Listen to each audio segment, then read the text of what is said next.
పరిధిలోని బసంపల్లి గ్రామానికి చెందిన మాలలకు అనేక ఏళ్లుగా ఉన్నటువంటి శ్మశాన వాటికను అదే గ్రామానికి చెందినటువంటి కొంతమంది వ్యక్తులు దౌర్జన్యంగా ఆక్రమించుకొని కబ్జా చేసి పంటలు పండించుకోవాలని చెప్పేసి అనేక ఏళ్లుగా ఇబ్బందులు పెడుతున్నటువంటి సందర్భాన్ని దృష్టిలో పెట్టుకొని మళ్ళీ ఏళ్లుగా శ్మశాన వాటికగా ఉన్నటువంటి శ్మశాన వాటిక స్థలాన్ని ఖచ్చితంగా బసంపల్లి గ్రామానికి చెందిన మాలలకే దక్కాలని చెప్పేసి ఈరోజు దళిత గిరిజన సంఘాల జేఏసీ ఆధ్వర్యంలో ధర్మవరం ఆర్డీఓ గారిని కోరుకోవడం జరిగింది.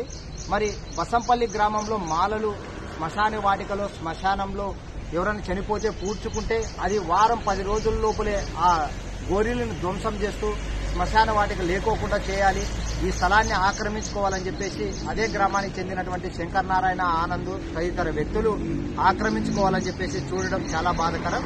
మరి ఇదే విషయాన్ని గతంలో జిల్లా కలెక్టర్ గారు మరి ఎంఆర్ఓ ఆర్డీఓ ఇలా రెవెన్యూ అధికారులకే కాక పోలీసు అధికారులకు కూడా మా శ్మశాన వాటిక స్థలాన్ని మాకు అప్పచెప్పండి, మేము చనిపోతే పూడ్చుకోవడానికి చాలా ఇబ్బందిగా ఉంటుందని చెప్పేసి ఆ గ్రామానికి సంబంధించినటువంటి మాలలు అనేక దఫాలుగా తెలియజేసినా పట్టించుకోకుండా నిర్లక్ష్యం చేయడం కూడా ఒక రకంగా మరింత బాధను కలిగిస్తూ మరి ఆ శ్మశాన వాటిక కోసం వీళ్ళు దాదాపు 6 నుంచి 7 సంవత్సరాల కాలంగా కార్యాలయాల చుట్టూ తిరుగుతున్నారే గానీ శ్మశాన వాటికను మాత్రం వాళ్ళకు అప్పచెప్పడంలో పూర్తిగా విఫలం చెందుతున్నట్లుగా అర్థమవుతుంది.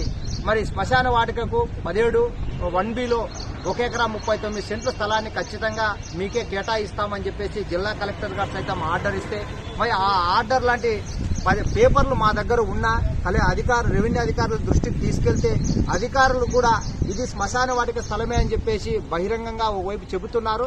మరి భూ కబ్జాదారుల్ని అడ్డుకోవడంలో వాళ్ళు మరి భూ కబ్జాదారులు అడ్డుకోలేకపోవడం ఒక రకమైతే అదే భూ కబ్జాదారులకు వాళ్ళకు వత్తాసు పలికే విధంగా కూడా ఆర్డీఓ గారు వ్యవహరిస్తున్నట్లుగా మాకు బహిరంగంగా అర్థమవుతుంది. కాబట్టే ఈరోజు ఆర్డీఓ కార్యాలయం ముందు ధర్నా చేపట్టడం జరిగింది.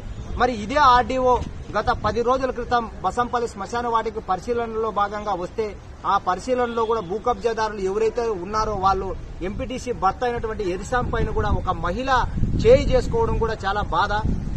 మరి దళితులంటేనే చిన్న చూపు, దళిత గిరిజనులంటేనే వాళ్ళ మీద దాడులు దౌర్జన్యాలు అత్యాచారాలు నేటికి పెట్టలేకపోతున్నప్పటికీ ఈ అధికారులు ప్రభుత్వం ముక్కుమ్మడిగా అడ్డుకట్ట వేయకపోవడం వల్లనే ఇవన్నీ బరితెగించి దాడులకి పాల్పడుతున్నారని చెప్పి తెలియజేయడం జరుగుతుంది. మరి మాల సామాజిక వర్గానికి సంబంధించిన వాళ్ళపై కులం పేరుతో కూడా దూషించినట్లు చెబుతున్నారు.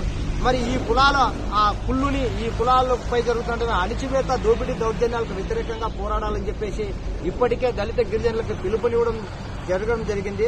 మరి అలాగే ఇప్పటికైనా బసంపల్లి గ్రామానికి చెందిన 17 1బిలోని 1 ఎకరా 39 సెంట్ల స్థలాన్ని మాత్రం ఎట్టి పరిస్థితుల్లోనూ వదిలిపెట్టే ప్రసక్తే లేదని చెప్పేసి ఏవో గారికి కూడా తెలియజేయడం జరిగింది.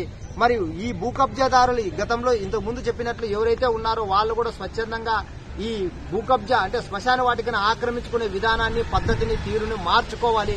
లేని పక్షంలో చట్టపరంగా మేము పోరాడతాం, వారికి చట్టపరంగా శిక్ష పడి తగిన చర్యలు తీసుకునే విధంగా కూడా పలు దఫాలుగా మేము ఇప్పుడే ఉద్యమాలు చేశాం, మరిన్ని ఉద్యమాలకు కూడా సిద్దమవుతామని చెప్పి తెలియజేయడం జరుగుతుంది. జై భీమ్.